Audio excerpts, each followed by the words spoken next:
네, 안녕하세요. 네, 새날의 새로운 코너죠. 업데이트 1화 지금부터 시작하도록 하겠습니다. 반갑습니다. 네. 자, 안녕하세요. 예, 반갑습니다. 일단 소개를 먼저 해드려야 될 것 같은데 예, 저는 새날 업데이트 코너의 진행을 맡은 민주 스피커 정재우라고 합니다. 반갑습니다. 반갑습니다. 아, 좋네요. 텐션 좋네요. 그러니까요. 저는 여기서 또 노무현재단 이사를 맡고 있는 황희두입니다. 반갑습니다. 좋다. 깔끔하다. 저는 국제발언력 활동가 오이석입니다. 반갑습니다. 네, 새날의 막내를 맡고 있는 보람 PD입니다. 반갑습니다. 네, 일단 이게 순서가 그러니까 위치가 바뀌었고 그다음에 지금 코너 이름이 바뀌었잖아요. 네. 그렇죠. 그러니까 사실 지난주에 우리가 그 청국장 마지막 방송을 하면서 청국장 개편에 대한 그런 소식들이 있었잖아요. 그래서 그쵸. 많은 분들이 멤버 바뀌는 거 아니냐, 뭐 정재우 저거 빠지는 거 아니냐, 그럴 뻔했죠. 그런 의견들이 많았습니다. 근데 어쨌든 제가 이제 진행자로 개편이 됐고, 그리고 여기 보시는 대로 업그레이드, 데이터, 이슈, 트렌드 요걸 줄여서 업데이트예요. 근데 이제 이게 각자 맡은 파트들이 있거든요. 그러니까 저 같은 경우는 업을 담당해서 업그레이드 시키겠다. 이 전체적인 이 방송 자체를 갖다가 업그레이드 시키겠다. 일단 분위기부터 업 시키시죠. 그렇죠. 그렇죠. 분위기 좀 업된 거 아니에요?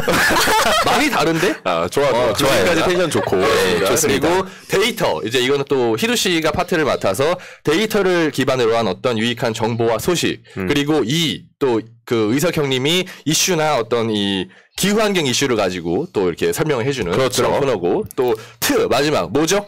단장님? 트렌드입니다. 트렌드. 그렇죠. 네. 그러니까 국제 트렌드를 반영한 소식을 또 전해주는. 그러니까 4인 4색이 어떻게 보면 개편이라고 볼 수 있겠습니다. 좋네요. 사실 멤버 말고 다 바뀌었습니다. 그쵸. 네.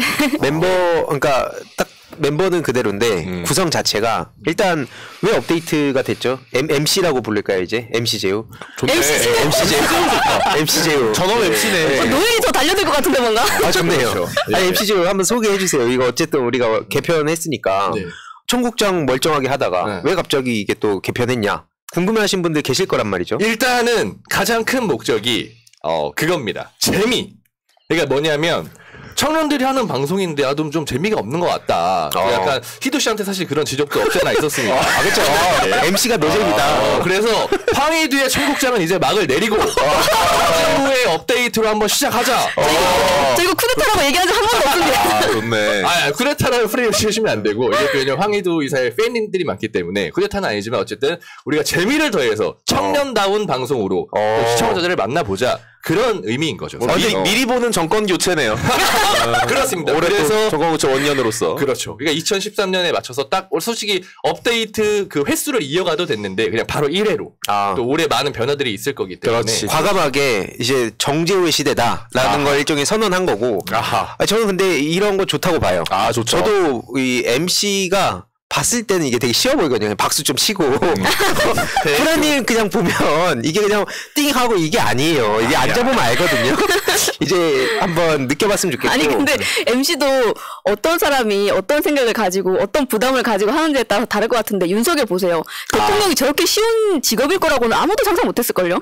그쵸. 그렇죠. 그런 성과는 있어요. 그러니까 윤석열이 대통령에 대한 어떤 환상을 깨줬다. 이런 평은 사실 있잖아요. 누구나 대통령에도 저거보단 잘하겠다. 뭐 그런 효과는 사실 있는 것 같습니다. 그래서 뭐 일단 오늘은 저희 첫 화기도 하니까 뭐 각자 이제 주제에 있다가 얘기도 하겠지만 어쨌든 MC로서의 그 포부나 뭐 앞으로 방향성 이걸 왜 들어야 되나 뭐 이런 거 한번 얘기해 주시면 좋을 것 같아요. 야심차게 데뷔하셨으니까. 예. 근데 솔직히 좀 긴장은 되네요. 이 자리가. 왜냐면 화장실 2번 갔다 왔거든요. 물 좀 그만 마셔. 긴장돼서 화장실 2번 갔다 왔는데, 왜냐면 이게 사실 제가 MC가 경험이 없는 건 아니에요, 또. 근데 MC를 사실 옛날에 했었는데 3개월 정도 MC를 하다가 잘렸죠. 실패의 경험이 있습니다. 그래서 사실 부담이 되는데 그러나 청년다운 방송이기 때문에 약간 이런 것 같아요. 제가 그 저번 주에도 말씀드렸다시피 청년하면 뭐가 떠오르냐? 패기 아니겠습니까? 그래서 이 패기 있게 이 방송 자체를 재미도 살리면서 청년들이 청년다운 역할을 할 수 있는 방송을 만들어가자. 일단은 제가 이런 기조로 갖고 가려고 합니다. 이거 제가 좀 약간 반기를 들자면 반기 바로 벌써 반기. 제가 생각하는 의도와 좀 다른 얘기를 하고 계셔가지고 말씀하시죠. 왜냐면 사실 청국장, 청년 대국민 소통장. 근데 저희가 사실은 청년들의 얘기도 물론 필요하지만 가교 역할이 필요하다라고 생각을 했고 그런 여러 가지 취지를 더해서 업데이트로 변경을 한 게 있었거든요. 그래서 청년들의 폐기만 주장하는 방송은 개인적으로는 아닙니다. 여기에 따라가겠습니다. 네. 왜냐면 이게 또 이 실세이기 때문에 보람 채널 PD님이시기 때문에 제가 또 실세에는 또 따라가야 되거든요. 요즘. 그렇죠. 아니 저도 이게 덧붙이자면 워낙 볼 게 많잖아요. 요즘. 맞습니다. 꼭 그리고 저희 방송을 실시간에 또 워낙 많은 방송들이 있고 근데 그 사이에서 꼭 실시간을 못 보더라도 한 주를 업데이트하는 그러니까 우리 뭐 아까 세날도 그렇고 재훈님도 그렇고 그냥 스스로에 대한 업데이트 정도로 말씀 주셨는데 우리 사회에 대한 전반적인 업데이트와 이걸 보시는 분들도 뭔가 한 주간에 이런 일들이 있었구나 하는 게 뭐 정치 이슈도 있고 그렇죠. 그것뿐만 아니라 각자 준비해온 콘텐츠들이 요런 정도는 우리가 알고 가면 술자리에서도 얘기하기도 좋고 뭐 요 정도 지식을 계속 쌓아가다 보면 나중에 이게 막 100화 1000화 됐을 땐 어디 가서 좀 뒤처지지 않는 그렇죠. 그리고 꼭 알아야만 하는 뭐 그런 이슈들을 저희가 본격적으로 전해드리려고 저도 직접 이 노트북까지 가져와서 좀 각 잡고 한번 해보려 합니다. 실제로 싸움이 굉장히 중요한데 그리고 우리가 정권 잡았을 때 잡을 거잖아요. 근데 대한 세력이 됐을 때 우리가 또 그만큼 성장해 있어야 되지 않겠느냐 하는 생각입니다. 좋습니다. 그러니까 어쨌든 전반적으로 이 청국장, 그러니까 청국장이 개편된 업데이트가 사실 동시간대에 볼 것도 많은데 사실 엄청난 경쟁력으로 좀 가져갔으면 좋겠어요. 개인적으로. 전적으로 뭐 MC의 역량에 달려있기 때문에 그렇습니다. 기대해도 아까 좋을 것 같습니다. 3개월 만에 잘리셨다고 했는데 여기서 얼마나 살아남으실 수 있을지 댓글로 많이들 의견 남겨주시면 감사하겠습니다. 일단은 3개월에 넘어보자. 일단 이 목표를 가지고 가겠습니다. 패기는 좋았고 패기는 좋죠. 저희가 약간 시간도 원래 그 9시였는데 약간 땡겼죠. 8시 반으로. 8시 반으로. 예, 그래서 매주 수요일 8시 반에 또 여러분들께 찾아뵐 예정입니다. 예. 그리고 지금 사실 설 연휴 지나고 나서 저희가 첫 방송인데 설 연휴에 대한 이야기를 좀 하면 좋을 것 같아요. 근데 사실은 오늘 기사에도 그렇고 많이 나왔지만은 그 외교 폭탄 또 남방 폭탄 요 두 가지가 사실 큰 이슈였다고 이 기사까지 나왔거든요. 근데 여기에 지금 뭐 철도 민영화, 의료 민영화 이런 것까지 해서 뭐 내년에 또 뭐 주류요금 오른다고. 그쵸? 예, 왜 웃으시죠? 아니 얘기하세요. 예.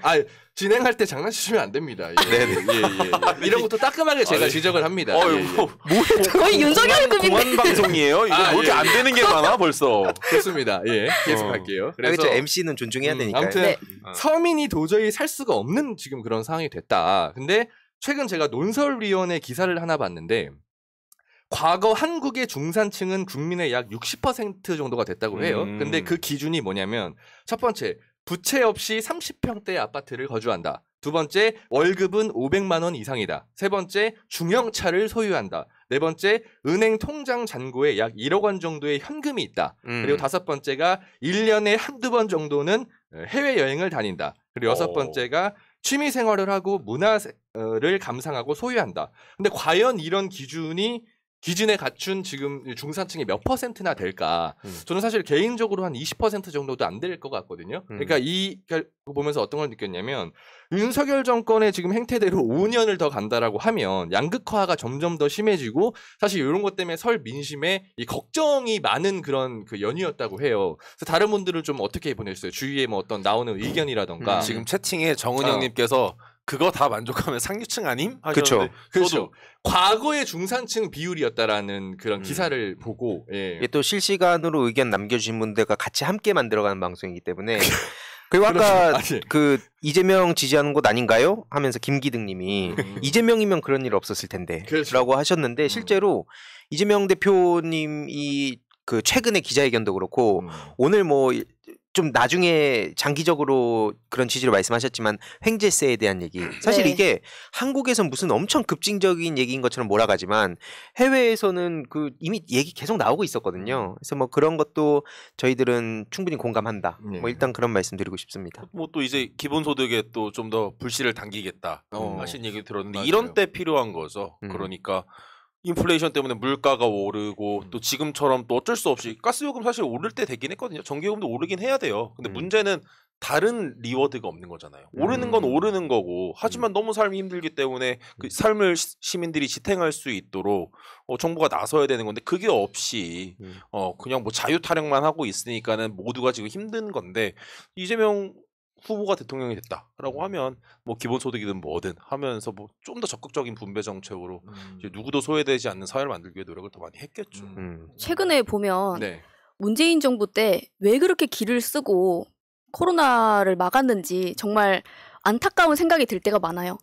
이 경제 위기가 세계적인 부분이 아닌 건 아니에요. 틀린 말은 아닙니다. 세계적으로 다 힘든 상황인데 이거를 어떻게 완충을 하고 서민들을 위해서 정책을 펴고 어떻게 사람들을 조금이라도 더 안정되게 할 수 있을까? 이 고민이랑은 전혀 상관도 없이 사실은 대통령 되기 전부터 천명을 했어요. 이거 대통령이 경제하는 거 아니다라고 얘기를 했는데 그렇게 할 것 같으면 코로나 이거 세계적인 걸로 다 터졌는데 문재인 정부에서는 왜 그렇게까지 막았던 거예요? 당연히 그렇게 해야 되니까 한 거잖아요. 근데 윤석열 정부 지금 하는 걸 보면 이게 단순히 그냥 세계적으로 다 똑같이 힘드니까 어쩔 수 없어 라는 말로 정당화가 되는 것인가? 절대 안 되는 거잖아요. 그렇죠. 원래 YS 때도 그 얘기 했잖아요. 머리는 빌려오면 된다고. 근데 IMF 두들겨 맞았죠. 그렇죠. 네. 근데 그런 문제들을 그냥 넘어가니까 그게 계속해서 많은 그 시민들 학습 효과를 그러니까 경험하신 분들은 거기에 대해서 되게 분노를 갖고 있는데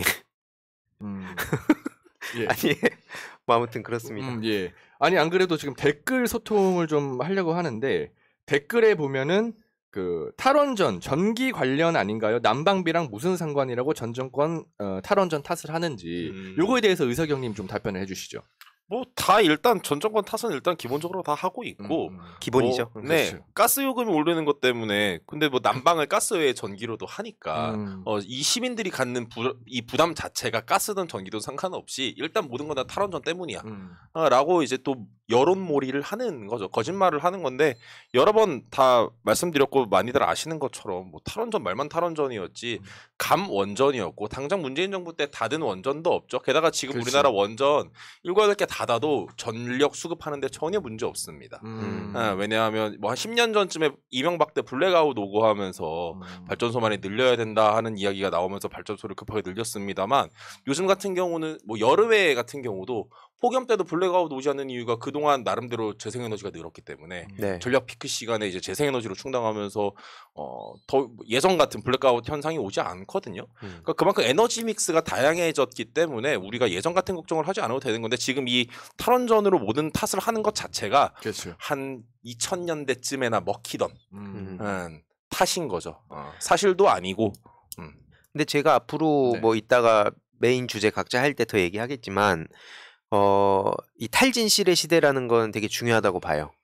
그래서 저도 거기에 관심을 갖고 계속 전투에도 기술이 필요하다고 말씀드리는 건데 그냥 우리가 생각하기엔 너무 말도 안 되는 거지만 누군가한테는 이게 다 문재인 탓이다 하면 그게 또 먹히기도 하고 이재명 대표도 뭐 사법 리스크다라는 얘기를 막 저쪽에서 뿌리면 어떻게 이게 말이 되냐라고 하지만 일부 민주당 의원들이 또 그걸 동조해주고 이게 엮여가지고 야, 그 안에서도 인정하는 거 아니야? 이런 식으로 생각하는 사람들이 있기 때문에 제 요즘 가장 큰 고민은 이걸 보시는 분들이 역량을 모아서 어떻게 저들의 현실적으로 맞설 수 있을까?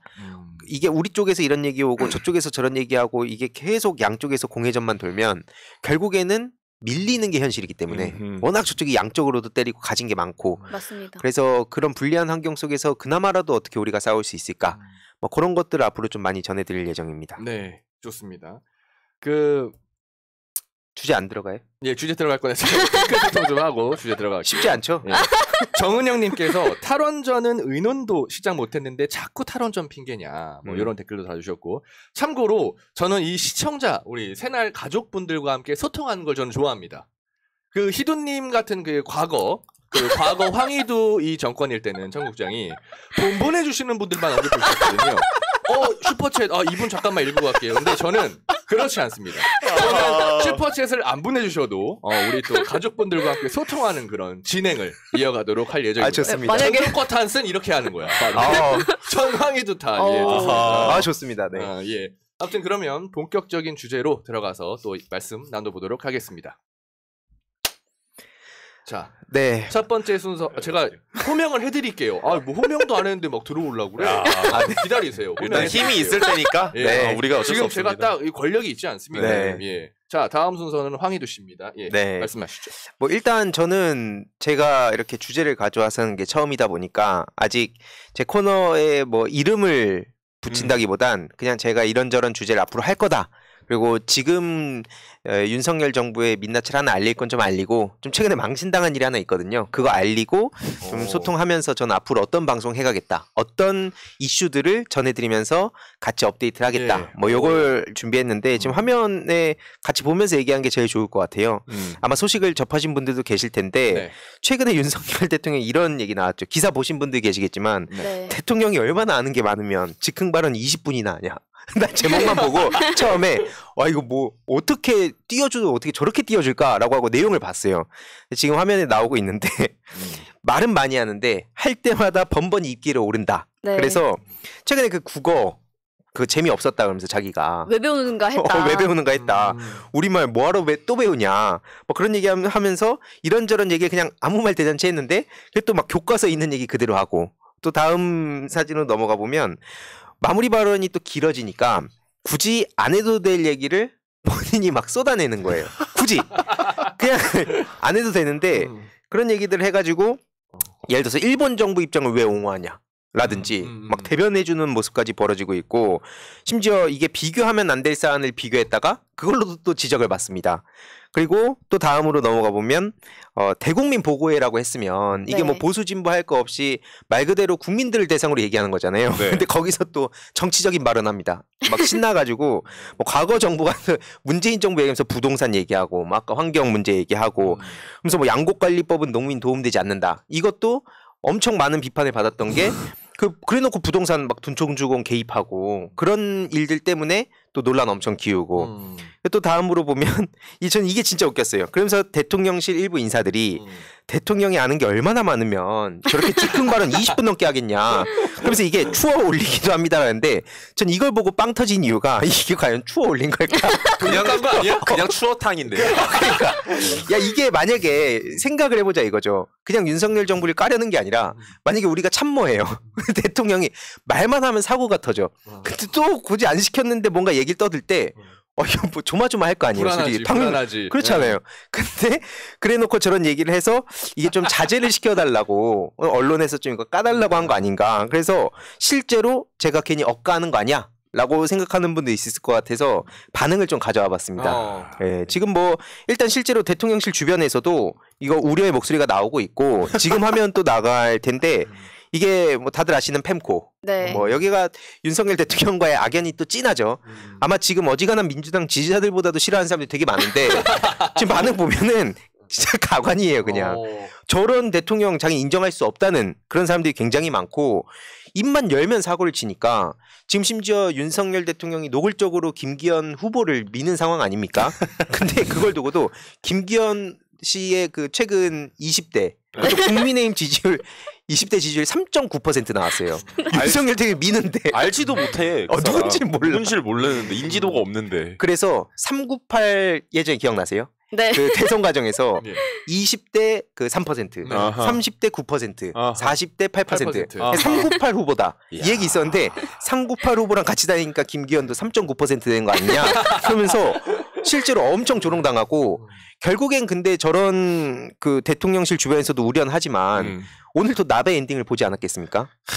저 그거 보면서 야, 저 사람들은 지금 참고 있을 뿐.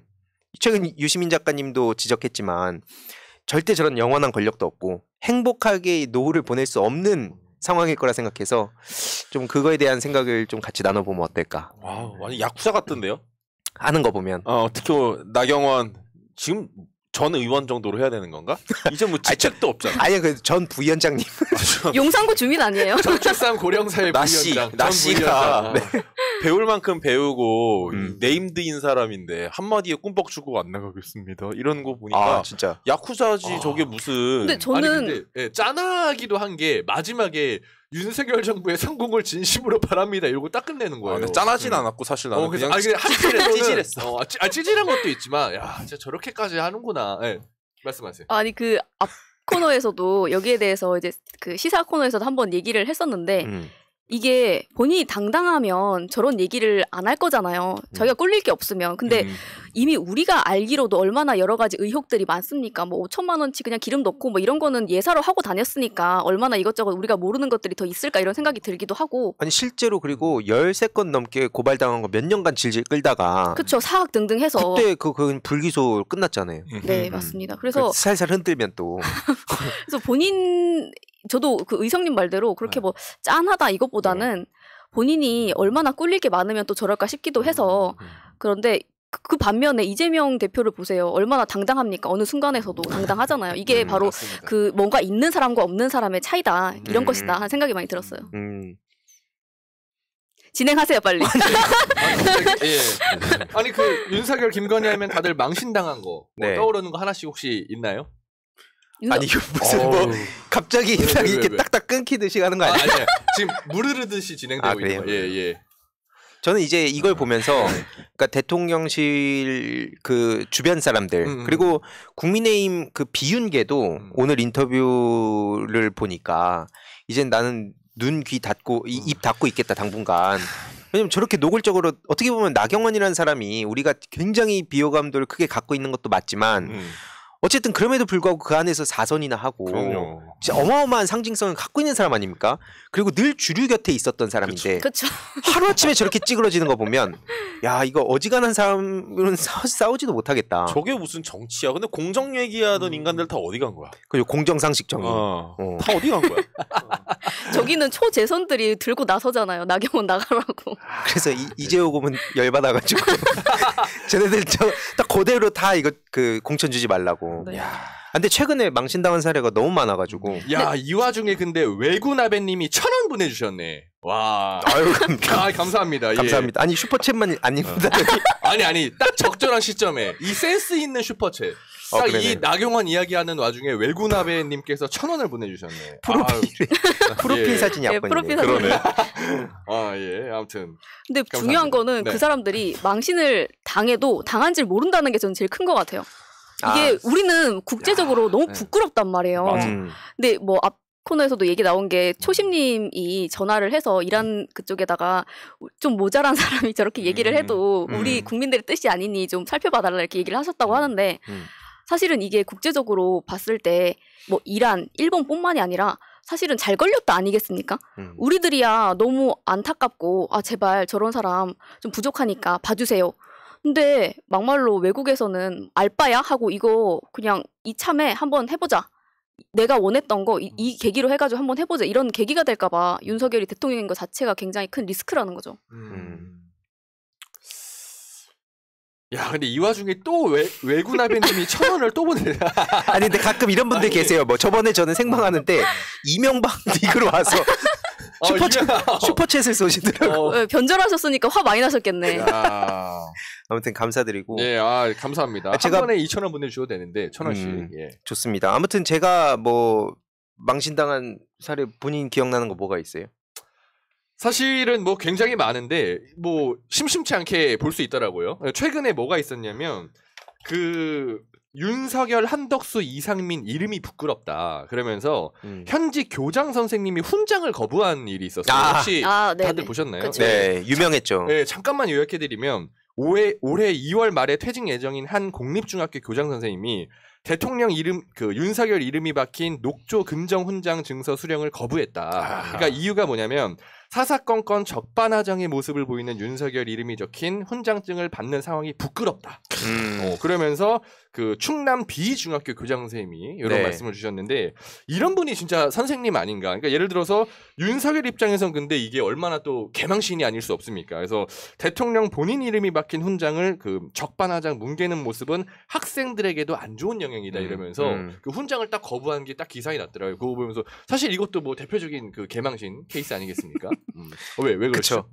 그리고 유채한 님도 그때 그 저런 사실상 독재하는 사람한테 상 못 받는다. 뭐 그런 메시지를 내서 또 울림을 전하기도 했는데 그러니까 어쨌든 뭐 오늘은 뭐 맛보기로 어차피 또 1화니까 네. 앞으로 현안에 대해서 뭐 청년들의 생각뿐만 아니라 저희 각자의 생각은 또 어떤지 뭐 이런 이야기 시사 현안도 앞으로 이런 식으로 좀 가져올 거라는 걸 맛보기로 보여드렸고 또 시사 얘기만 하면 그치. 뭐 그러면 사실 이게 또 다른 데서도 많이 볼 수 있고 그러다 보니까 제가 또 평소에 관심 갖고 있는 이런 심리전이나 정보전 이런 거에 또 관심 가지신 분이 요즘 많이 늘어났어요. 그렇죠. 참고로 지금 당에서도 강의 요청이 되게 많이 오더라고요. 이제 드디어 3년 만에 이 중요성을 안 거예요. 이 탈진실의 시대엔 저들을 이 논평 정치로는 상대할 수 없다. 이걸 느낀 것 같아요. 근데 그래서 제가 요즘 고민하고 가장 관심 가지는 게 AI, 디지털 IT 분야인데 뭐 그게 중요한가? 그래서 이걸 보시는 분들께도 한번 같이 공유 드리면서 좀 설명을 드리려고 하는데 지금 화면 하나 뭐 나갈 거예요. 예. 지금 이게 뭐냐면 쉽게 말해서 뭐 1차부터 4차 산업혁명까지 사실 4차 산업혁명이라는 게 추상적이다. 뭐 메타버스가 뭐냐 뭐 이런 얘기들은 많이 있어요. 다만 누구도 부정할 수 없는 건 AI, 인공지능이 지금 우리의 일상에 자연스럽게 침투했고 그쵸. 어느 순간 어떻게 변할진 모르지만 확실한 건 엄청난 변화가 지금 일어나고 있고 그 중심에 우리들이 다 서 있다. 전 세계인들이. 이거는 부정을 못 하잖아요. 그래서 지금 다음 사진도 하나 준비한 게 있는데 이거는 뭐냐면 그 쉽게 말씀드려서 예를 들어서 무선전화에서 그러니까 유선전화에서 뭐 무선전화 그리고 또 뭐 PC 보급 전후 인터넷이 90년대에 깔리기 전후 그리고 뭐 스티브 잡스를 중심으로 한 스마트폰이 생겨나기 전후 정치 이념으로 접근하는 거 말고 그냥 우리 전 세계인들한테 세상에 하루아침에 삶을 바꾸게 만든 건 저는 이런 그 빅테크 기업들 이런 기술이라 보거든요. 그러니까 물론 뭐 기술 뭐 빅테크 기업들을 우리가 전적으로 옹호하자 이런 취지가 아니라 지금 이 탈진실의 시대 속에선 이미 양쪽 30은 거의 나뉘었고 40% 어떻게 설득할 거냐인데 그마저도 우리가 불리해요. 그리고 저들을 쭉 연구해 보면 예전에 그 에드워드 버네이지라고 그 PR 한 사람이 있어요. 그 사람의 영향을 받은 게 괴벨스였어요. 그래서 전 국민 막 라디오 뿌린 다음에 히틀러 일거수일투족하고 우상화하고 이게 다 이어진 거거든요. 근데 그런 역사를 보면 지금 저들은 AI 쪽에도 분명히 이 자기네들의 이념적인 걸 뿌린다든지 뭔가를 전략을 100% 짜고 있다. 그래서 이제는 다가올 미래에 어떤 싸움이 벌어질지 지금 현실적인 싸움도 당연히 중요하죠. 그래서 그걸 두고 정치인들은 다 똑같아. 양당이 다 문제야. 뭐 정치인은 맨날 그냥 저렇게 혐오만 일으켜 라는 그런 한가한 주장을 저는 싫어하는 이유가 현실적인 싸움은 싸움대로 하되 미래에 어떤 일들이 벌어질지를 예측하고 그것도 우리가 같이 준비해야 된다. 네. 그래서 저는 이제 그 중에 하나로 AI 전장이 앞으로 되게 중요해질 거고 그래서 제가 뭐 챗 GPT라든지 이런 얘기를 많이 드리는데 뭐 나무위키랑 비교해가지고 이게 어떤 결과를 불러올지 이게 왜 중요한지 그리고 10대들한테는 특히 지금 디지털 네이티브 세대들 인터넷 뭐 이런 스마트폰이 너무 익숙하거든요. 그래서 그 10대들 앞으로 우리가 어떻게 설득해갈 수 있을 것인가 뭐 이런 고민점들을 담아서 이런 말씀을 좀 드릴 예정이고 다음 사진 하나 또 보여드릴게요. 온라인 커뮤니티는 한 줌이다. 실제 여론조사랑 너무 다르다. 이런 얘기가 당내에서도 제가 당내에 커뮤니티 중요하다 그러니까 그 여론조사 결과가 실제와 커뮤니티는 다르다라는 보고서가 막 올라오는 게 제가 너무 화가 난 적이 있었어요. 근데 이거 화면 지금 좀 작아서 안 보일 수도 있는데 쉽게 말해서 요즘 굉장히 다양한 플랫폼 속에서 뭐 커뮤니티라든지 카페라든지 뭐 실제로 블라인드 뭐 각종 앱 그렇죠. 완전히 파편화돼 있어서 이젠 옛날처럼 무슨 국민 예능 뭐 1박 2일 무한 도전 이런 거 보고 전 국민이 같이 즐기고 공유하고 이런 시대는 지났다. 정보의 홍수 시대 속에선 이제 완전히 파편화돼서 그 파편화된 사람들한테 우리가 어떻게 접근할 것인가.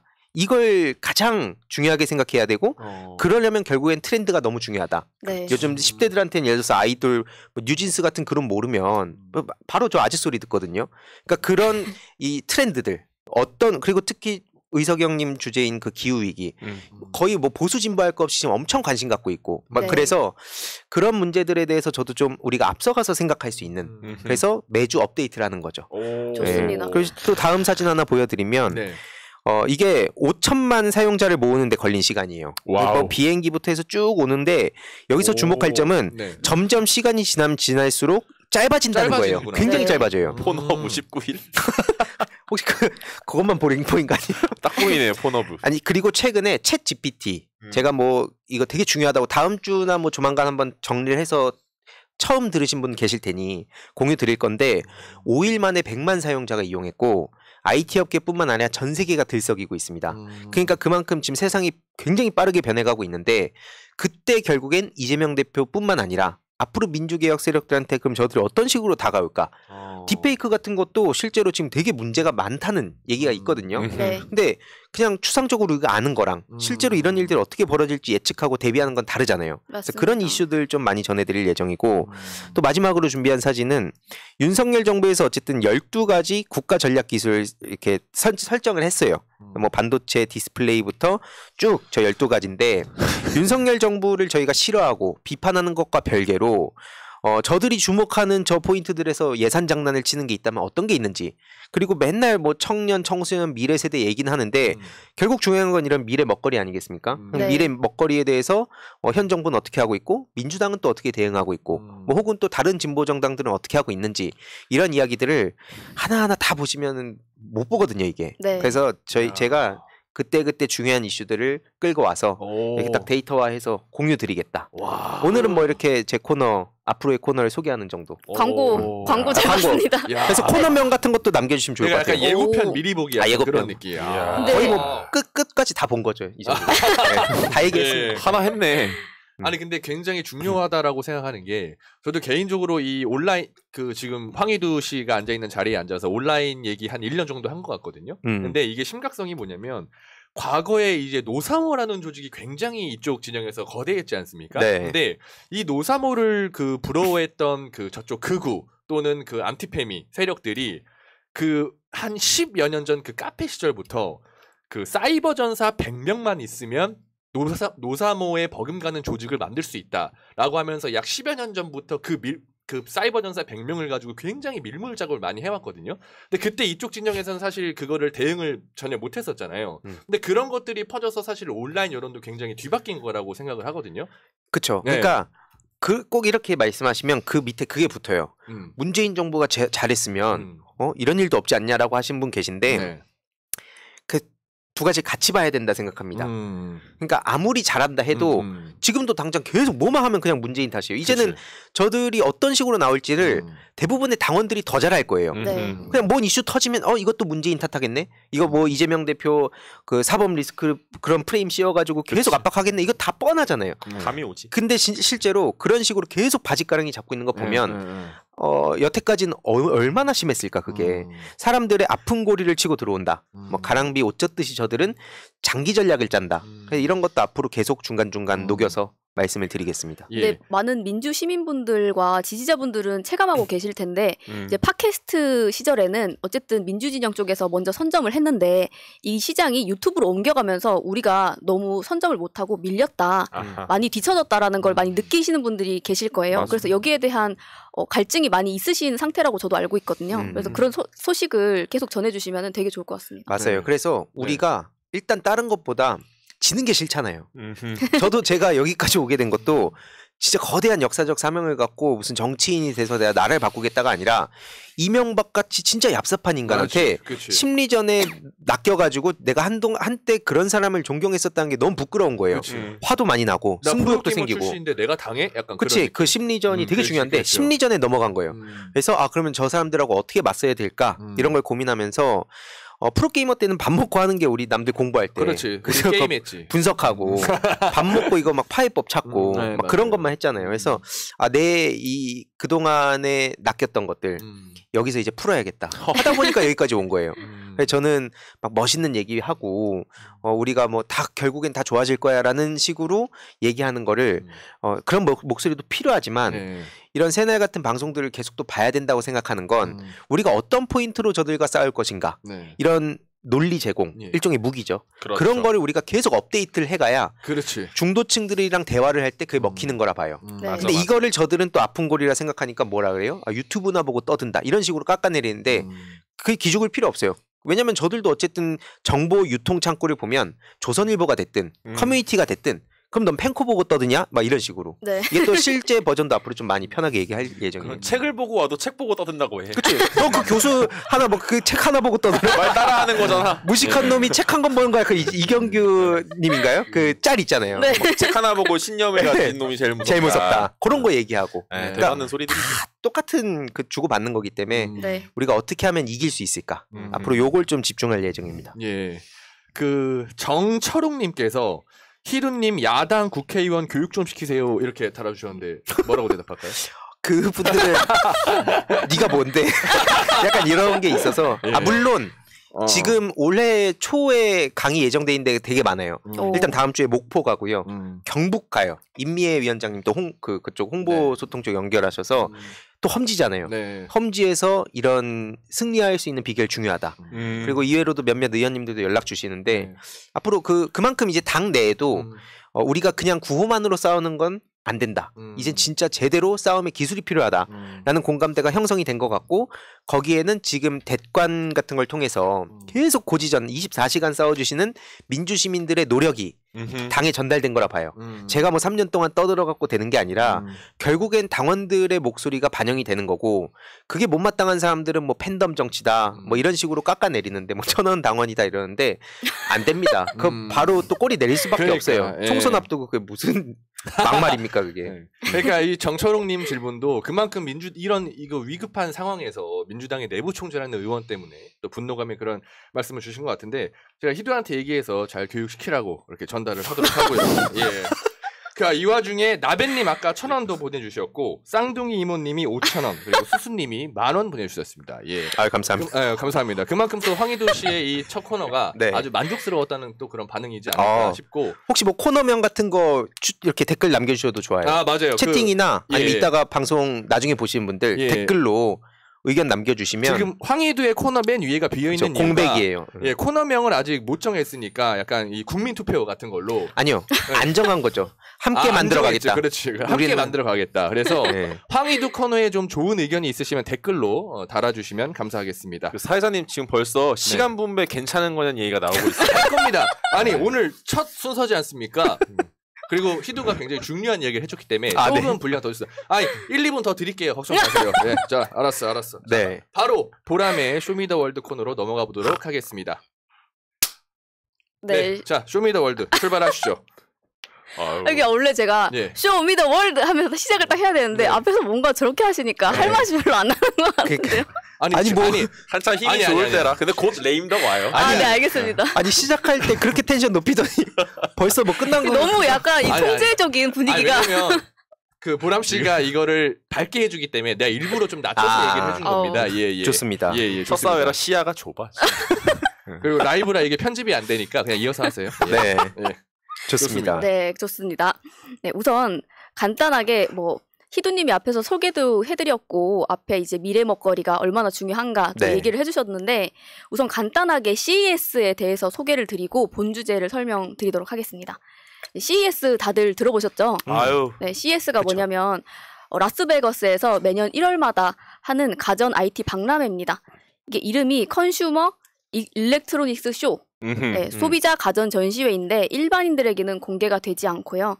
말하자면은 한 해에 새로운 제품들을 미리 보기 같은 거거든요. 근데 이게 전 세계에서 앞으로 한 해 동안 어떤 제품들이 주를 이룰지 알아보는 그런 굉장히 중요한 행사입니다. 그래서 박람회 내용이 워낙 방대하다 보니까 다 말씀을 드리기는 조금 어렵고 올해 핵심이라고 할 수 있는 게 초연결, 모빌리티 그리고 지속 가능성 이런 정도인데요.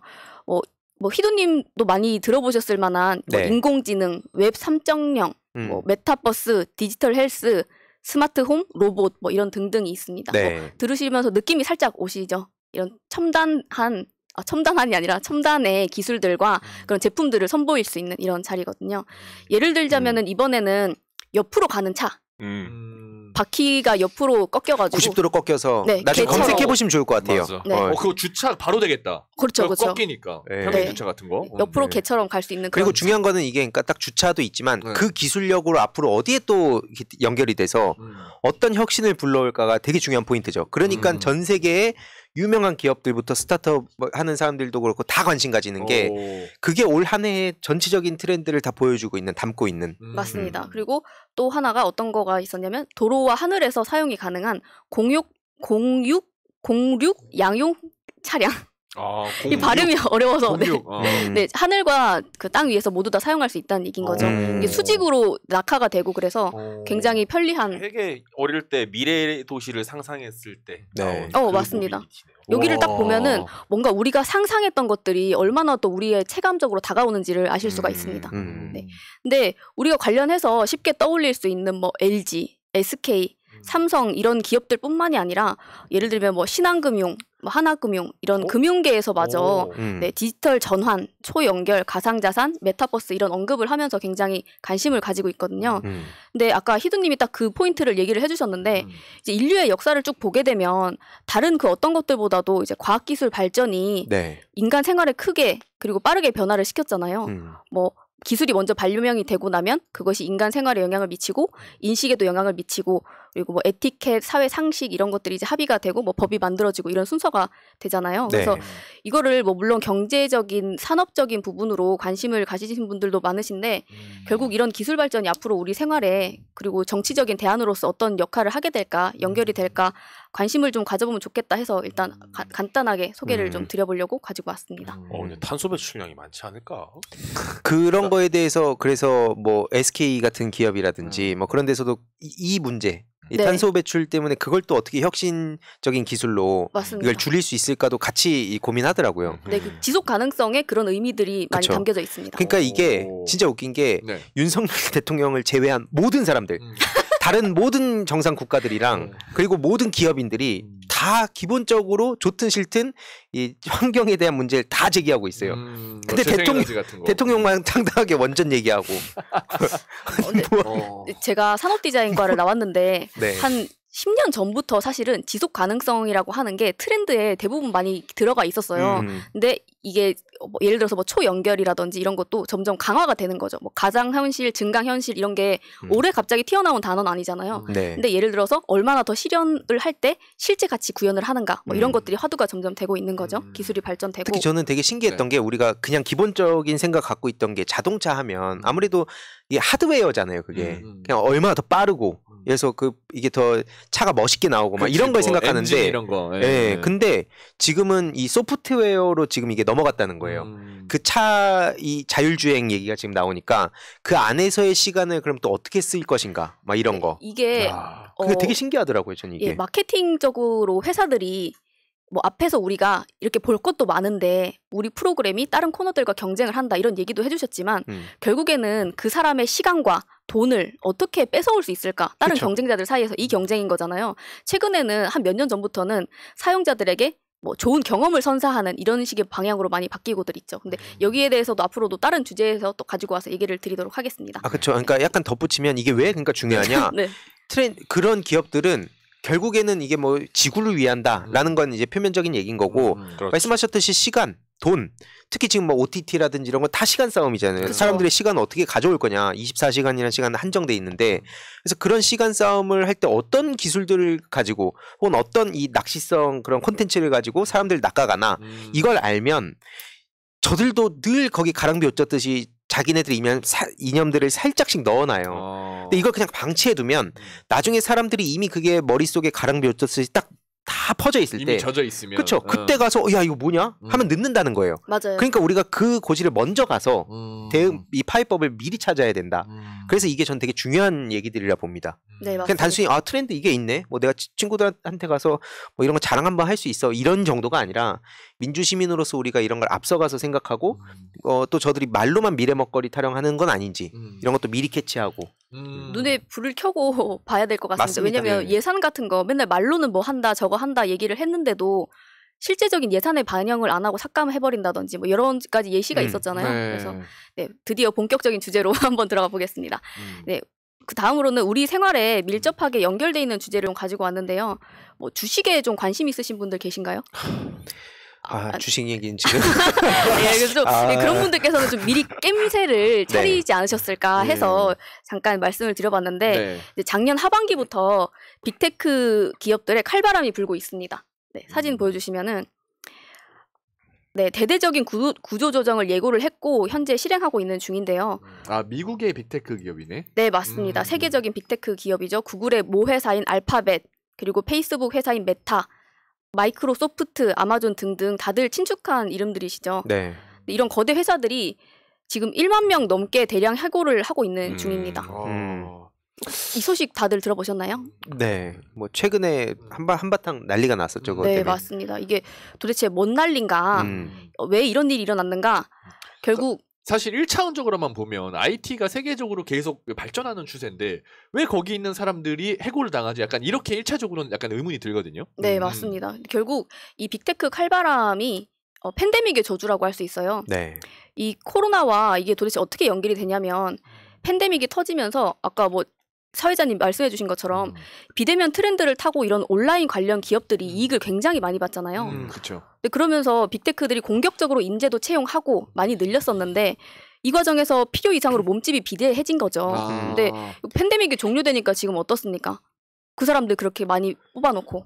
거기에 또 뭐 지금 원래는 초연결이라 해서 막 세계화 하다가 이제 막 블록화라고 하고 전체적인 뭐 러우 전쟁이라든지 흐름 자체가 네. 이제 막 단절돼 가고 있고 맞습니다. 거기에 또 뭐 인플레이션 영향도 사실 엄청나고. 네, 지금 딱 그 인플레이션 지점이거든요. 이 코로나로 시중에 풀린 돈 때문에 인플레이션이 심각해지고 또 이 물가 잡으려고 금리를 또 계속 올라가고 이렇게 하다 보니까 작년 하반기부터 경제 지표들이 너무 안 좋아지는 거예요. 그래서 대규모 해고가 속출을 하고 있고 그 시작을 IT 테크 기업들이 끊게 된 거예요. 그래서 해고 공포가 지금 뉴욕 월가 투자은행들까지 연결이 되고 있는 상황입니다. 그래도 뭐 페이스북이나 마이크로소프트에서는 일하다가 저렇게 해서 나와도 갈 데가 많으니까 기술이 있고 그 경력이 있기 때문에 어딜 가기 좋은데 아마존 같은 경우는 약간 해석이 다를 수도 있겠네요. 저기는 단순 노무직도 많고 기술자가 아니라 이제 택배 분류하는 단순 노무직들도 많기 때문에 그들이 많다라고 하면 그건 양극화에 또 벌려버리는 문제가 되니까 그건 좀 그분들은 재취업이 좀 어려우니까 전혀 상황이 다르죠. 그렇죠. 실제로 미국 상황을 보면은 뭐 그런 기술이 있는 사람들은 현재 뭐 재취업이 어렵진 않은 상황이라고 합니다. 근데 개발자들만 지금 다 해고가 된 게 아닌 상황이거든요. 그러다 보니까 여러 가지 문제가 있을 수 있을 것 같아요. 근데 이 이슈가 왜 중요하냐면 이제 미국 빅테크가 이런 상황인데 우리나라는 안녕하냐라고 물어보면 당연히 그럴 수가 없다는 거죠. 실제로 카카오 네이버도 작년부터 이제 파티는 끝났다 이런 얘기들이 계속 나오고 있는데요. 둘 다 21년 대비해가지고 작년에 인건비는 엄청 오르면서 오히려 영업이익률이 떨어졌다고 하거든요. 네. 근데 중요한 거는 이런 대기업들뿐만이 아니라 스타트업을 중심으로 충격이 크다고 합니다. 그게 문제가 되는 거죠.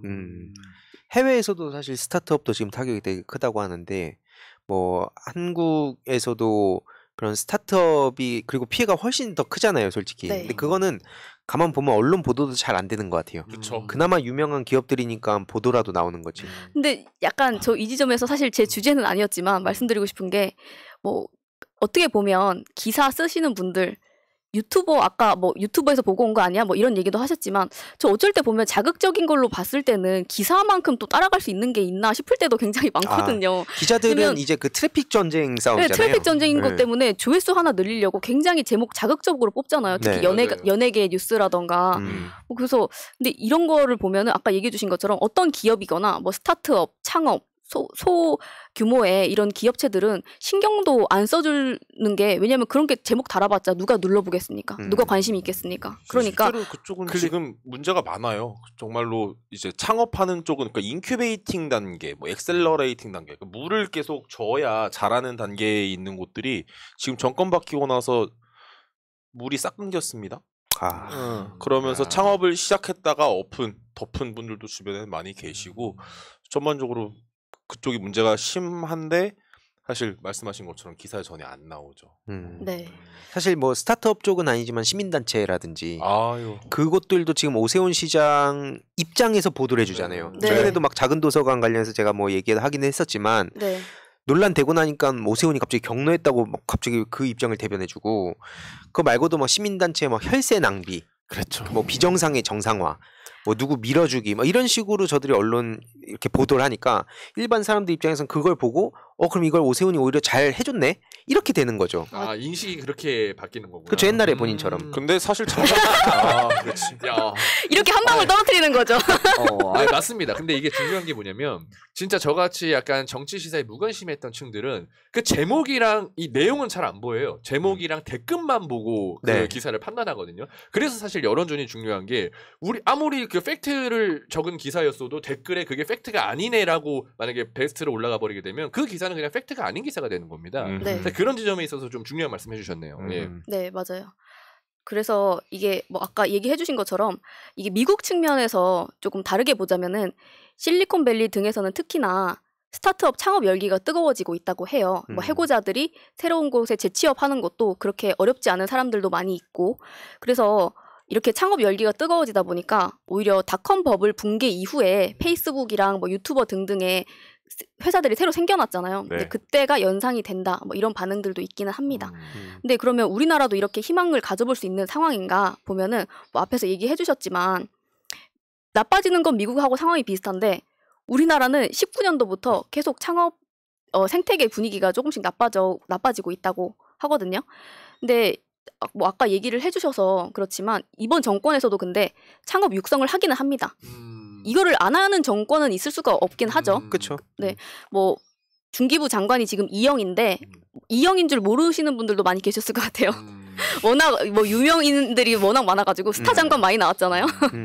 네, 근데 지금 스타트업 육성 프로젝트를 하기는 하고 있는데 이제 윤석열이 예전에 아까 전적이 AI 산업 중요하다라고 해놓고 예산 깎아버리고 뭐 이런 상황도 있었고 지금도 보면은 뭐 제가 쭉 다 설명드리긴 힘들지만 뭐 소재 부품 장비 예산이라든지 신재생 에너지라든지 등등 해가지고 예산을 엄청 많이 삭감하고 있는 상황이에요. 근데 이런 정권에서 제대로 된 스타트업 육성이 될 수가 있는가? 근데 주변에서 이미 안 된 사례를 한번 얘기를 해주셨잖아요. 잘 될 수가 없고 지금 뭐 사회적 경제, 소셜벤처 이쪽도 지금 지원이 싹 끊기고 있는 추세니까 그렇고 그 사실 저는 그 문재인 정부 때 저도 창업을 했던 사람이어서 이제 인큐베이팅도 하고 이제 했었는데 그때 우리의 불만은 이 관료들이었어요.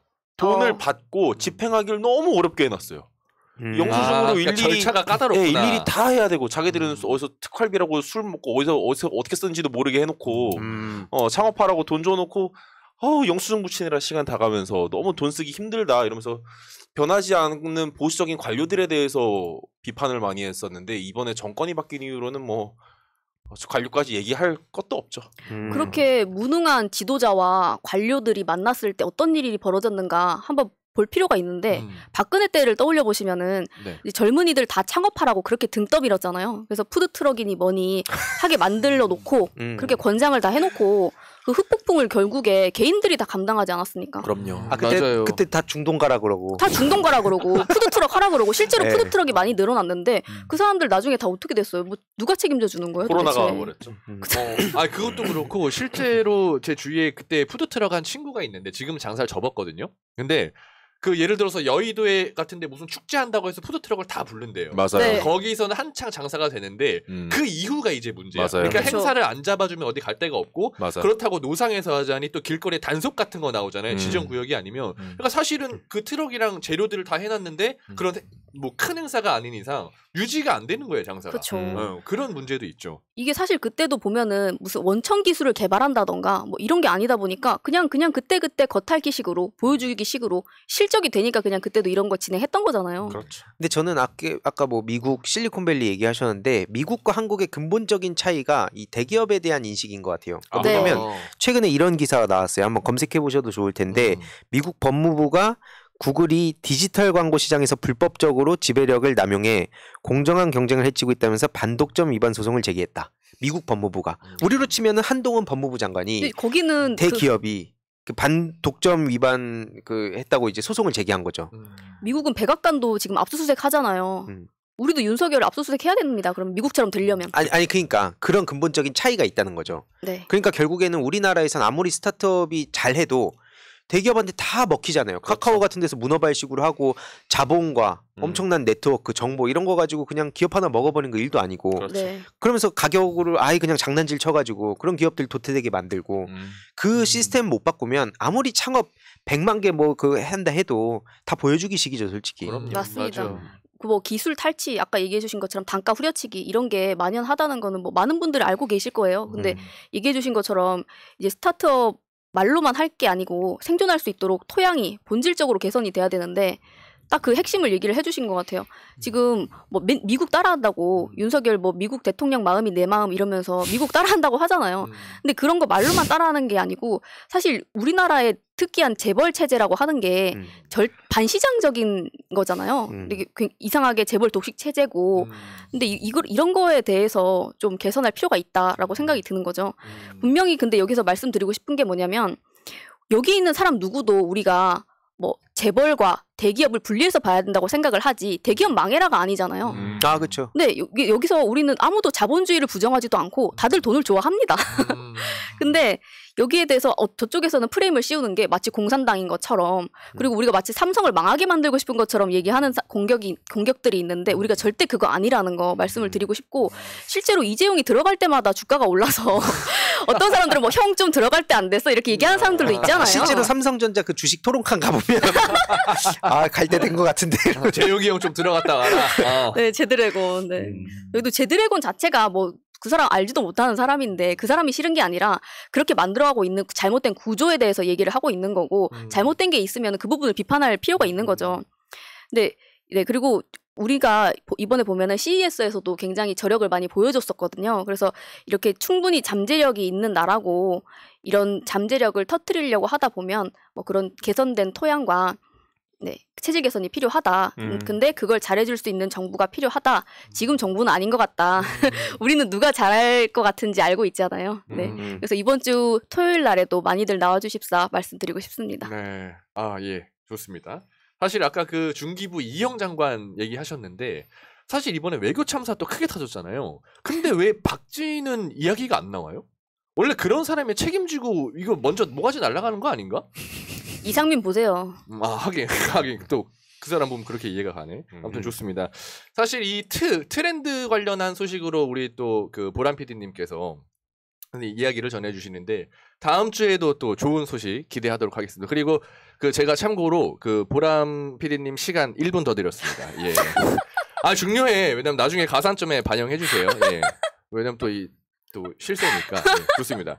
자, 그럼 또 많은 분들이 기다리시는 우리 오이석 형님의 코너로 넘어가 보도록 하겠습니다. 네, 자 오이석이 지지지 소개하시죠. 알겠습니다. 왜요? 친절하게 판을 깔아주시네요. 그럼요. 제가 그것까지는 다 해드립니다. 이게 제가 지지 보통 처음에 하다가 맨 뒤로 오니까는 힘이 살짝 빠져 있어요. 그래서 텐션을 좀 이렇게 넣어주셔서 또 살아나는 느낌이 듭니다. 그럼 오이석이 지지지를 어떻게 해요? 앞으로 그 첫 번째 순서로 넣어드릴까요? 제가 그 정도 힘은 있습니다. 그거 중요한 얘기 아니니까요. 나중에라도 얘기해요. 바로 본론으로 넘어갈게요. 가시죠. 네, 다보스 포럼 갔다 왔지 않습니까? 근데 거기서 뭐 한지도 잘 모르겠고 사실 다른 나라들은 중요한 얘기를 많이 하고 있었어서 또 지나간 이슈인 것 같긴 하지만은 좀 짚고 넘어가야 될 이슈가 있기 때문에 오늘 이야기를 좀 가져왔습니다. 세계경제 포럼 개인적으로 좋아하는 포럼은 아닙니다만 어쨌든 간에 중요한 얘기들이 많이 나오기 때문에 행사가 있으면 항상 뉴스를 좀 살펴보고 있어요. 그러다가 이번에 이제 EU에서 집행위원장 우리나라로 치면 대통령 같은 역할이 될 텐데 그 사람이 이제 나와서 중요한 이야기를 했죠. EU 그린딜 인더스트리얼 플랜이라고 해서 EU 그린딜 산업 계획, 이른바 이제 IRA 대응법이라고 하는 유럽 차원의 IRA를 하겠다라고 약속을 했어요. 그 구체적인 어떤 뭐 액션 플랜과 예산이 나오지는 않았습니다만 어느 정도 껍데기, 아웃라인은 좀 보여줬고 그리고 이 흐름을 읽지 못하면 분명히 우린 더욱더 도태될 것이다 라고 생각이 들어서 내용을 간단하게 가져왔습니다. 나중에 짜잔 하고 발표가 되면 그때 다시 말씀을 드릴게요. 일단 첫 번째로 탄소중립산업법이라는 걸 만드는 건데요. 이거 간단하게 얘기하면 2030년까지 청정기술, 그러니까 태양광 풍력 같은 거 얘기하는 거죠. 네. 그 기술 제조 시설들을 많이 늘려서 EU 내에서 태양광 제조업체, 풍력 제조업체 를 많이 늘리겠다는 거예요. 그걸 하기 위해서 허가 절차를 간소화해주겠다. 그리고 중소기업들도 자금 지원 많이 해주겠다. 해서 속도를 좀 많이 높이겠다. 제조업의 속도를 높이겠다. 불러들이는 거죠. 그간 중국에 있던 공장들을 유럽으로 불러들이기 위함인 거예요. 네. 그리고 두 번째는 청정기술 이제 생산 투자와 자금 지원 확대, 투자까지 많이 해주겠다. 세액 공제도 해주겠다. 이거는 기존에 있던 기업들이 빠져나가지 못하게 하려는 전략인 거예요. 그리고 얼마나 투입될지는 모릅니다만 한 100조 원 내외가 투입되지 않을까 지금 생각이 좀 들고 있고요. 세 번째는 청정기술 인력 양성하겠다. 우리나라로 치면 태양광 전문가라든지 네, 있겠죠. 그를 위한 규제를 완화하고 자금을 지원하겠다 했는데 규제 완화는 이럴 때 하는 거예요. 산업이 우리의 삶에 굉장히 필요한 상태에서 저변이 작네? 이럴 때 규제를 완화해서 빠르게 성장할 수 있게 하는 것이 정부가 올바른 그 룰을 만드는 것인 거고 이미 시장을 다 장악하고 있는 이들은 규제를 해서 하던 걸 더 잘하게 하고 대신 다른 곳까지 침해하지 못하게 하는 것이 공정한 룰을 만드는 것인 건데 정확하게 반대로 하고 있죠. 우리나라는. 그리고 네 번째가 마지막으로 공급망 강화를 위해서 국제협력을 하겠다. 그러니까 보호무역 시대에 적응을 하겠다는 거예요. 네. 그래서 기존에는 뭐 FTA도 많이 맺고 하면서 기존에 이제 무역의 문법을 따라갔다고 하면 이제부터는 무역협정을 다 심해질 거다. 그러면서 우리가 관계가 좋은 국가, 이익이 되는 국가들과 보호무역 시대에 적응해서 야 우리끼리는 요거는 좀 봐주자 라고 하면서 다시 보호무역 시대로 돌아가겠다. 우린 이 흐름을 타겠다라고 선언을 한 거예요. 요 정도를 좀 읽을 수 있는 게 이번 EU 그린딜 산업계획이다 라고 할 수가 있겠죠. 그러면서 미국에게도 태양광 제품 생산할 때 우리 원료 필요하니까 원료 가격 조율 좀 하자라고 얘기도 하고 하니까 일본 같은 나라도 지금 따라가고 있어요. 일본도 녹색 전환 계획이라고 해서 녹색 전환 채권이라는 걸 발행했는데 이게 20조 엔? 우리나라로 치면 200조 원 정도 되려나? 네, 녹색 전환을 위해서 이 정도 돈을 채권을 발행을 하겠다는 거예요. 누가 레고랜드 같은 걸로 날려먹을 때 다른 나라, 일본 옆 나라는 그렇게 하고 있다라는 거예요. 인도도 마찬가지로 태양광 발전 배터리 쪽으로 이제 뭐 좀 더 이제 집중을 하겠다라고 이제 발표를 했는데 제일 재미있는 게 북아프리카예요. 이번에 마침 중동 또 이란 가서 뻘짓하고 와가지고 너무 마음이 아팠는데 사실 북아프리카가 굉장히 잠재력이 높거든요. 네. 특히 EU하고는 이 EU의 이 그린딜의 파트너로서는 북아프리카가 아주 적격입니다. 왜냐하면 태양광이나 풍력의 잠재력이 굉장히 높고요. 또 역사적으로도 관계가 깊죠. 언어도 통하고 지리적으로 가깝고 하기 때문에 EU 같은 경우는 가까운 북아프리카에 녹색 전환 역량 재생에너지를 수출 쭉쭉 해오는 거예요. 그러면 돈을 벌 수가 있고, 그럼 북아프리카는 녹색 인프라가 늘고, 더 이상은 뭐 그 화력 발전 더 하지 않아도 되고 일자리도 늘고, 게다가 그 국제 에너지 기구에 의하면 알제리, 이집트, 리비아가 세계의 총 메탄 배출량의 12% 정도를 차지한대요. 그러니까 메탄을 되게 많이 배출하고 있는 건데 그럼 이 나라들은 빨리 재생에너지로 전환을 해야 되는 거거든요. 이들의 수요에도 맞는 거예요. 윈윈이 될 수 있는 거예요. 그리고 이들 간의 관계를 확실하게 보여주는 게 지금 그림이 하나 나올 텐데 요거 막 오메감에 예전에 많이 들으셨던 걸 것 같아요. 대저택 프로젝트라는 겁니다. 보시면은 아래쪽에 이제 지중해 밑에 보면은 사막, 사하라 사막 보이지 않습니까? 네. 저쪽에다가 태양 에너지를 활용하는 인프라를 쭉 깔아요. 그러면 사하라 사막부터 해서 저 뭐 사우디아라비아 있는 사막 지역에 이제 볕이 좋은 곳에 태양 에너지를 깔아요. 근데 태양광을 깔기에는 너무 뜨거워서 오히려 발전이 안 돼요. 그래서 태양열을 깔자. 그러니까 태워서 태양열을 깔아서 에너지를 만들어서 청정 에너지를 만들어서 유럽으로 쏘자 했던 게 2000년대 한 초반 2010년 뭐 요때 한참 붐이 있었던 대저택 프로젝트라는 거거든요. 이미 10년이 훌쩍 넘는 과거부터 이들은 이 재생에너지를 활용한 협력을 계속해서 모색을 해왔던 거예요. 그리고 지금도 저 프로젝트를 취소하지 않고 있어요. 그러니까 비용 문제, 이제 어떻게 에너지를 또 보낼 것인지, 또 에너지 식민주의라고 해서 야 왜 에너지는 아프리카에서 만들고 유럽 니네는 쓰기만 해 라고 하는 환경 식민주의, 환경 제국주의 같은 이제 비판이 있어서 쉽게 현실화는 못 되고 있습니다만 취소하지 않고 있어요. 소시탐탐이 기회를 노리고 있어요. 그런 걸 보면 저들 간에는 이 윈윈 관계, 공생 관계가 이미 갖춰져 있다라는 거죠. 뭐 여기까지 들으시면은 이제 좀 세계적인 흐름이 조금 이제 보이시죠. EU 그린딜에 대해서도 이미 이게 어느 날 갑자기가 아니라 이미 예전부터도 흐름 안에서 계속 진행이 되어 오고 있네. 우리나라는 지금 다보스 가서 뭐 한 거야? 이제 이런 생각이 좀 들죠. 그러니까 여기 지금 정은영님이 바보스 포럼이라고 얘기해 주셨는데.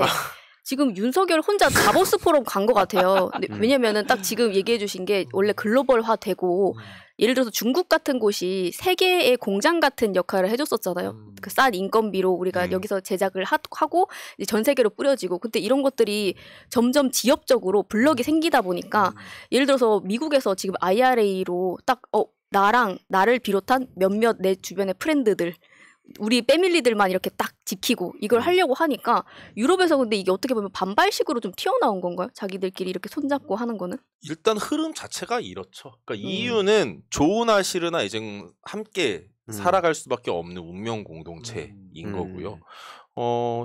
지금 이 전환을 함께 하지 않으면은 미국, 중국을 어떻게 당해내겠습니까? 그렇기 때문에 유럽 같은 경우는 자기들끼리 뭉치고 가까운 지역, 북아프리카를 묶어내서 계속해서 나오는 블록화를 이제 만들어 나가는 중인 거죠. 근데 우리나라는 누구랑 하나요? 지금 왜냐면 계속 뭐 리쇼어링, 프렌드 쇼어링 이런 단어들 나오고 있잖아요. 그러니까 아까 얘기해 주신 것처럼 외국으로 인건비 싼 공장으로 내보냈던 것들 다시 자기 나라로 불려드리고 뭐 블럭블럭 해가지고 자기 주변에 있는 국가들이랑 동맹 맺고 이렇게 하고 있는데 우리나라는 지금 어디랑 이걸 해야 되나요? 이번에 그 다보스에서 주목을 받은 국가가 있어요. 전에 말씀드렸던 콜롬비아. 좌파 게릴라 출신의 환경운동가가 대통령이 된 그 콜롬비아가 이번에 주목을 좀 받았습니다. 왜냐하면 지난번에 말씀드렸죠. 이 페트로 대통령 매우 이재명과 닮은 인물 그리고 시장으로서 역량도 많이 보여주었던 인물이고 그리고 이 인물이 되자마자 우린 더 이상 화석연료를 개발하지 않겠다. 그리고 아마존을 보존하겠다라고 얘기했는데 이걸 이번에 다보스에 와서 공언하고 아예 선언을 했어요. 우린 앞으로 화석연료 개발하지 않겠다. 그리고 깨끗한 에너지로 넘어갈 거야. 근데 현실적으로는 그렇게 되면 우리가 손해가 많아. 그래서 우리는 그 손해를 감당하기 위해 관광에 투자할 거야. 그래서 재생에너지로 에너지를 충당하고 그동안 화석연료를 팔아서 벌었던 돈은 벌진 못하겠지만 그것은 관광. 우리나라는 엄청 아름다운 자연을 갖고 있기 때문에 관광에 투자해서 충당할 거야 라고 선언을 했어요. 그러니 뭐 박수 안 받겠습니까? 어렵다는 거 다 알죠. 그 길이. 하지만 선언을 하고 하겠다고 하니 원전하겠다는 사람에게 무슨 박수가 나오겠어요. 이런 얘기를 해야 박수가 나오고 글로벌 기업들도 이런 걸 봤을 때 가는 거예요. 콜롬비아에 투자하는 거예요. 그렇죠. 게다가 요즘에는 그 자연 기반 해법이라고 해서 어려운 거 아닙니다. 나무 많이 심고요. 자연을 계속 보존해서 현재 우리가 처한 문제들을 해결하기 위한 자연 기반 솔루션이라는 것이 국제적으로도 굉장히 이목을 많이 끌고 있거든요. 근데 그런 지금 이번에 그 다보스에서 윤석열 대통령의 발언 전문을 쭉 봤는데 비슷한 이야기조차 이제 없다라는 거. 전혀 트렌드를 못 따라가고 있다라는 거. 거기 가가지고 그 밤에 한국인의 밤 있잖아요. 거기 가가지고 행사 같은 거. 네, 거기서 이제 세계 엑스포 2030 엑스포 유치하겠다 그 얘기를 하는 자리였는데 거기 가서 내가 홀로 이렇게 들어오는데 술과 음식이 준비되지 않아서 걱정했다 뭐 이런 소리나 하고 앉았었죠 그때. 심각하구나 생각보다 진짜. 그러니까 다보스 포럼이 이런저런 뭐 부자들의 잔치다라는 비판을 받는 거랑 별개로 어쨌든 그들도 표면적으로라도 그 뭐 기후위기 문제뿐만 아니라 이제는 협력, 분열된 나라들의 협력이 중요하다고 그게 핵심 키워드였잖아요 마무리할 때. 그렇죠. 근데 지금 윤석열 대통령 관련한 보도는 다 막 이란 지금 그런 문제 일으키고 그렇죠. 원전 얘기하고 그러니까 완전히 키워드에서 벗어난 혼자 이상 행동을 해서 튀고 싶어서 그런 건지 모르겠지만 진짜 제가 아쉬운 건 역사에 만약은 없다고 하는데 그럼에도 불구하고 상상은 해볼 수 있잖아요. 만약에 이재명 대표님이 지금 대통령이었다면 이번 어떤 메시지를 냈을까? 거기에 또 문재인 전 대통령이 그때 한창 그 K 방역으로 해가지고 주목받고 거기에 지금 막 K 컬처 소프트 파워로 지금 한국이 진짜 전 세계의 중심에 있고 주목을 받고 있는데 그때 이재명 대표님이 딱 선제적으로 이런 얘기를 딱 했다면 이러면은 우리 역사가 또 어떻게 변해갔을까? 이게 그냥 상상 속에만 머물러 있다는 게 너무 아쉬운 거예요. 저는 좀 더 다른 상상을 했었어가지고 어떤 상상? 그 이후의 상상을 한번 해봤었습니다. 그 이후요? 어떤 그러니까 그 이후? 네. 이 이런 안타까움을 좀 빨리 종식시킬 수 있는 그런 상상을 잠깐 해봤었는데, 네, 근데 그 상상이 훨씬 더 기쁜 상상인 것 같아요. 이런 상상을 많이 알려야. 최근에 그 아까 앞부분에 뉴진스 모르면 뭐 꼰대 소리 듣는다 이렇게 얘기하셨는데, 실제로 우리나라 가수들이 세계적으로 계속 빌보드에 올라가는 그 시점이 굉장히 빨라지고 있고 이런 네. 문화적인 힘이 굉장히 커지고 있잖아요. 이런 변화의 시기에, 이런 중대한 시기에 누가 리더인가가 진짜 중요한데, 어제 그 박태용 의장님 IT 현자 그 네. 신장식의 뉴스사이킥에 나오셔서 그런 말씀하셨죠. 이게 엄청난 성과인데 사람들이 무뎌진 것 같다고. 네. 뉴스조차 제대로 안 되고 엄청난 성과를 내고 있는데, 근데 그렇죠. 또 다른 기사에는 이런 게 있죠. 지금 윤석열 대통령이 계속 저런 식으로 가면 그간 쌓아온 이 K컬처를 비롯한 소프트 파워마저도 이 완전히 무력화될 한순간이죠. 네, 한순간에. 솔직히 한국이 지금 이런 식으로 같은 편을 들고 싶어도 못 들 것 같아요. 그럼요. 뭐 어떻게 됩니까 저걸? 근데 저는 한국인들 좀 대단하다 생각하는 게 우리가 항상 교육 이런 거 문제 제기 굉장히 많이 하잖아요. 근데 이런 교육을 받고 자라나서도 이렇게 문화를 꽃피울 수 있다는 게 저는 되게 대단한 저력이라고 생각을 하거든요. 왜냐면 그런 획일적인 교육, 공부 이런 교육을 듣고 자라나서 어떻게 이렇게 문화를 꽃피울 수 있단 말입니까? 정말 김구 이런 분들이 앞서서 나가주신 덕분에 이런 것들을 이뤄낼 수 있는데, 지금 보면은 뭐 이재명 대표야 뭐 어떻게 할지 아까 얘기하신 것처럼 눈에 보이잖아요. 윤석열은 자기 기분에 조금만 안 맞게 행동하면 바로 그냥 다 싹싹 이렇게 척결을 해버리는 이런 정권이지 않습니까? 아니 그런 면에서 우리 청년들이 앞으로 그런 얘기 많이 해야 된다 봐요. 김대중 전 대통령. 이 문화 강국, IT 강국은 사실 김대중 전 대통령을 빼놓고 얘기할 수가 없거든요. 한국 역사에서. 네, 그렇죠. 근데 이게 그냥 뭐 BTS 자랑스럽다 이런 것도 있지만 실제로 그 윤석열 대통령도 대선 과정에서 노무현 김대중 전 대통령 얘기했잖아요. 특히 김대중 전 대통령의 정신을 받들겠다고 얘기해놓고 바로 분열하고 막 탄압하고. 근데 뭔지도 알고 얘기했나 그게? 모를 거예요. 모르고 얘기한 거겠죠. 그냥 김대중 노무현 얘기하면서. 근데 아무튼 말씀해주신 것처럼 왜 이렇게 맥을 끊어버리는 거 그냥. 아니 지금 그걸 모르고 했다 그러면. 그렇죠. 예, 이어서 하시죠. 예. 아니 뭐 제가 얘기했죠. 예. 그 이번에 그 다보스 가서 발언 전문을 보니까 좀 눈에 띄는 문장이 있었어요. 그 윤석열 대통령이 세계 경제 성장에 기여하고 인류의 자유를 증진시킨 자유무역 체제는 결코 포기할 수 없다. 장벽을 쌓고 보호무역주의를 강화하는 것은 정답이 될 수 없다라고 얘기를 했어요. 그래서 이 얘기를 가만히 보다가 일단 말이 안 되는 말이긴 한데 그 생각이 좀 났어요. 아, 자유무역의 반대가 보호무역이니까 보호무역을 반대하는 건가? 그러니까 자유무역의 반대를 보호무역이라고 생각을 하는 것 같아요. 아예 이해가 없는 사람인 거죠. 아예. 왜 그러세요? 20분 동안 얼마나 할 말이 많으시면. 이렇게 하려면은 나도 할 수는 있을 것 같아. 20분이 무슨 말이야. 20일은 아는 게 하겠다. 너무 많아서. 지금 이게 아까도 말씀드렸지만 EU도 그렇고 뭐 미국은 이미 보호무역주의를 선언했고, 다만 자기들이 꾸려왔던 게 그 자유무역이고 WTO이기 때문에 겉으로 말을 그 용어를 안 쓰는 거지. 저들은 이미 보호무역을 선언했잖아요. 그러면은 우리나라도 이제 따라가야 되는 거지. 본인이 여기서 무슨 보호무역주의가 좋다 나쁘다 할 단계도 아니고 자리도 아니고 레벨도 아니고 그쵸. 분수에 맞지도 않아요. 그러니까 내가 난데하고 지금 세계 무대 갔다 지금 개망신 당하고 온 건데, 실제로 코로나 국면 때 그 1% 상위 1%가 63%의 그 부를 축적했다 이런 것도 세계은행 같은 데서도 불평등 문제, 엄청난 양극화 문제, 이거 지금 해결해야 된다. 그래서 지금 아까 앞에도 말씀드렸지만 부유세 뭐 횡재세 얘기가 나오는 건데, 그 얘기를 막 해외에서 했다 그러면 와 막 부럽다 이러면서 동시에 이재명 대표가 그 얘기했다 그러면 아 저거 뭐 공산당이야. 네. 이런 아이러니. 이걸 맞아요. 이제 우리가 어떻게 풀 것인가.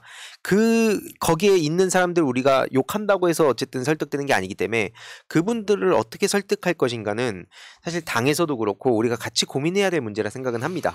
어떻게 접근할 것인가. 네. 지금 보호무역 얘기하면서 뭐 블록화 얘기 나오고 계속 나오는데, 지금 정부는 북한과 관계 이렇게 계속 최악으로 치닫는다면 절대 보호무역, 절대 뭐 블록화의 트렌드 못 따라갈 겁니다. 절대. 다른 거 다 필요 없이 북한과의 문제가 가장 크기 때문에. 그러면서 지금 오늘 얼마나 춥습니까? 저도 지금 오늘 찬물로 씻고 왔거든요. 보일러가 고장이 나가지고. 이거 지금 기후재난이에요. 네. 기후변화 때문에 북극에서 그대로 북극 한기가 여기까지 내려온 겁니다. 맞아. 그 제트 기류가 없는 바람에. 맞아요. 그렇죠. 맞아요. 맞아요. 뿌듯하네. 지금 날카로웠어. 예. 가스요금 폭탄 맞고 지금 이게 지금 국가가 일을 하지 않으니까 시민들이 그대로 얻어 맞고 있는 거잖아요. 그렇죠. 근데 다보스 가서 뭐 기후 대응을 하겠다 이런 얘기하고 왔거든요. 가서 되도 않는 소리 하지 말고 한국에서 해야 될 일이나 좀 하면 좋겠고 그 쪽팔리기 어디에 자꾸 영업사원 되겠다 이딴 말 좀 안 하면 좋겠어요. 그 명함도 아주 가관이던데요. 우리는 그 자원을 공정하게 배분해야 되고 안전을 책임질 행정가를 뽑은 거지 영업사원 필요 없어요. 영업사원이 필요한 게 아니라 기업들이 물건을 잘 팔게 룰을 잘 만들어야 될 거 아니에요. 관계를 잘 만들고 당장 어디 가나 중국 가, 러시아 가, 이란 가, 뭐 다 가. 그렇죠. 무슨 세일즈맨이 저딴 세일즈맨이 저런 애 있으면 나 우리 회사에서 바로 잘라버릴 거야. 얼마의 벌금을 물더라도. 예. 그러면서 뭐 오로지 국민만 뭐 국익만 생각한다라고 하는데 한마디로 뭐 지나가는 개가 웃겠다라고 하고 싶고요. 그 마지막으로 광고 하나만 할게요. 이번 주 일요일에 행사가 하나 있습니다. 미얀마 2주년이 됐어요. 안 그래도 채팅에도 미얀마 이야기들이 좀 나왔었는데 특히 이번 주 일요일에 12시에 이제 행진이 있습니다. 네, 행진이 있어서 저는 행진을 나가려고 하고요. 미얀마 이야기를 말씀을 드리는 이유는 지금 이 중국과 국경을 맞대고 있는 거의 모든 국가에서 우경화, 권위주의, 파시스트들이 활개를 치고 있습니다. 그리고 그 대표적인 국가가 이제 미얀마죠. 그리고 그 활개의 한가운데 있는 나라가 우리나라가 아니라고 말을 절대 할 수가 없죠, 현재.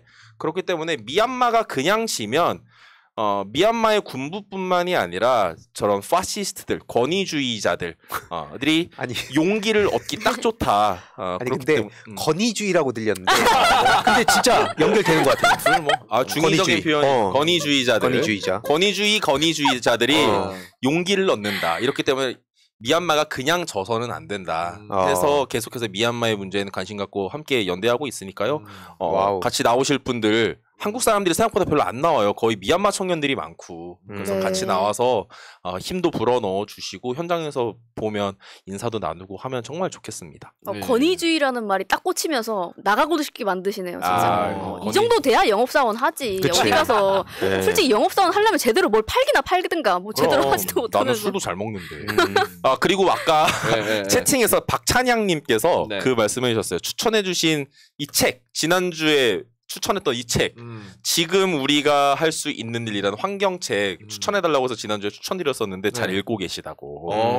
저는 근데 사실 이 책 지난주에 추천드리고 재훈님한테 읽어보시라고 이제 선물하고 갔는데 이걸 스튜디오에 두고 갔더라고요. 그래서 이렇게 의지가 없는 사람도 있구나 했는데 이렇게 우리가 멀리 떨어져 있지만 읽어주시고 계시다라고 해서 너무 감사하고 이 책 정말 좋은 책이니까요. 보기도 편하고 안에 사파도 많습니다. 그래서 피자마자 그림이 이렇게 있죠.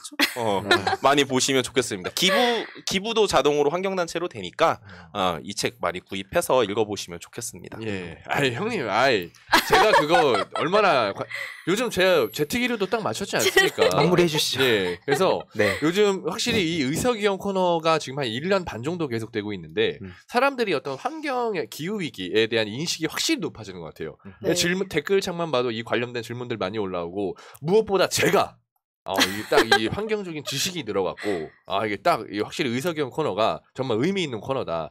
근데 아까 시청자 반응을 보니까 의석이형이 다 좋았는데 오늘 그게 좀 약간 문제가 있었던 것 같아. 그 뭐지? 김진태 레고랜드 이야기를 하는 바람에 시청자분들이 막 그것 때문에 뭐 혈압 오른다. 막 나 레고랜드 1년 회원권 사놨는데 또 생각났다. 막 이런 반응도 있었는데 그거 빼곤 다 좋았어 오늘 내가 봤을 때. 그래서 전체적으로 우리 의석이 형님 코너가 또 다음 주도 기대된다 이런 말씀입니다. 근데 사회자예요? 평가자예요? 그러니까 다음에 뭐 딩동댕이라도 갖고 오던가 평가할 거면. 오늘 아무튼 좋습니다. 아무튼 전체적으로 오늘 또 마무리할 시간이 벌써 이렇게 빨리 마무리할 시간이 시간 많이 지났으니까 마무리 멘트 하고 이제 마무리 해주시죠. 어떻게 오늘 어떠셨어요? 아니 개인적으로 이 업데이트가 저는 좀 의미가 컸다고 봅니다. 일단 황희두의 청국장 시대가 막을 내리고 정재호의 업데이트 시대가 다시 도래하면서 확실히 이 동접자도 그렇고 반응이 좋더라고요. 그거에 대해서 어떻게 생각하십니까, 황희두? 뭐 더 좋아지면 좋은 거죠. 그렇습니다. 개편이 필요한 거고. 그래서 우리 또 다음 주도 또 유익한 소식으로 우리 시청자분들과 찾아뵙도록 하고요. 그리고 댓글로 여러분들 그 황희두님 코너의 그 제목을 그 공모 받고 있습니다. 그래서 이 방송 댓글에라도 황희두님 코너 제목을 좀 의견 남겨주시면 감사할 것 같습니다. 아까 나왔어요. 희망찬 두드림 나왔었고 가랑비도 두드림. 나왔었고 희주해서 희망찬 두드림이더라고요. 이분 아이디 뭐예요? 좋은데 이분 제가 따로 나중에 나중에 따로 연락하시고. 네, 아니 재훈님이 앞으로 얼마나 갈 수 있을지 그리고 얼마나 갔으면 좋겠는지 댓글 남겨주세요. 요구하는 게 많아. 아이디 뭐냐고 물어보고. 그래도 지금 재훈님 MC 지금 반응 좋잖아. 왜 그래요 또? 아무튼 뭐 오늘 멤버십 슈퍼챗 다들 감사드리고. 전체적으로 마무리해 감사드리고요. 저희는 다음 주 수요일 8시 오후 8시 반에 또 업데이트 2화로 찾아뵙도록 하겠습니다. 오늘 방송도 재밌었다면 채팅창에 1번을 남겨주시길 바랍니다. 그럼 다음 주에 뵙도록 하겠습니다. 감사합니다. 고맙습니다. 민주주의 평화 통일 다 죽어간다. 이대로는 놔둘 수 없다. 자, 다시 한번 해보는 거야. 자, 다시 한번 싸우는 거야. 자, 손 맞잡고 어깨를 걸고 우리 함께 이기는 거야. 자, 다시 한번 해보는 거야. 자, 다시 한번 싸우는 거야. 자, 손 맞잡고 어깨를 걸고 우리 함께 이기는 거야. 자, 다시 한번 해보는 거야. 자, 다시 한번 싸우는 거야. 자, 손 맞잡고 어깨를 걸고 우리 함께 이기는 거야. 자, 다시 한번 해보는 거야. 자, 다시 한번 싸우는 거야. 자, 손 맞잡고 어깨